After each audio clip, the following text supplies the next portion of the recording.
As we celebrate Veterans Day this year, I think it's only appropriate to think about who we are as a nation and the debt we owe to our veterans. Most of us agree that it is first and foremost our freedom that makes us great.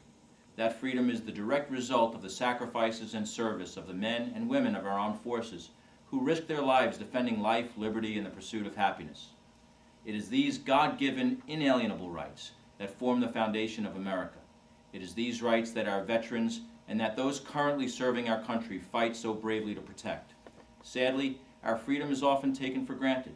While New York City is home to literally hundreds of mosques, churches, synagogues, and temples, there are no churches or synagogues in all of Saudi Arabia. And while we in the United States are free to walk into any village, any city, any house of worship, or any town hall, Christians and Jews cannot even enter the holy city of Mecca. Our courts have upheld the rights of even those who are in this country illegally. With more than 500,000 elected officials in this country, we hold thousands of peaceful elections every year. There are no violent coups. There's no militia threatening voters. I speak to you today as a Suffolk County legislator, elected of the people, by the people, and for the people. And I thank God every day for that blessing and privilege of serving the people of this great county and this great country. All of this is possible because of the leadership and courage of our veterans. Yet, with all the freedoms we enjoy, there are those around the world and even in our country who despise the very freedom that our veterans fought to provide and to preserve. Day by day, they chip away at the foundation of our country, eroding our liberties as the ocean erodes our shores. And if we're not careful, it will only take one great wave to breach this fragile island of liberty we are so blessed to inhabit. And once breached, it could be forever gone. We cannot let this happen.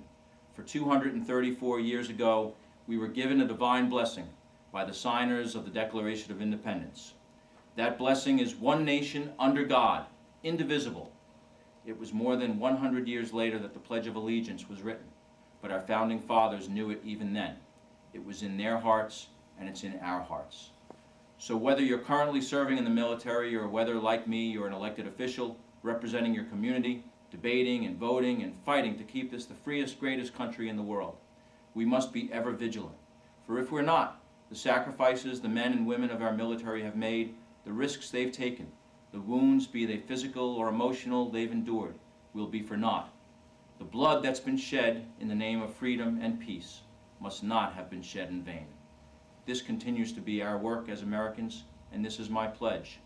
It's the least I can do for you, knowing what our veterans have done for me.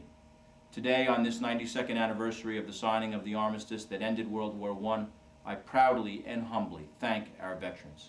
Without you, we could not be the greatest country on God's green earth. Thank you, God bless you, and God bless the United States of America.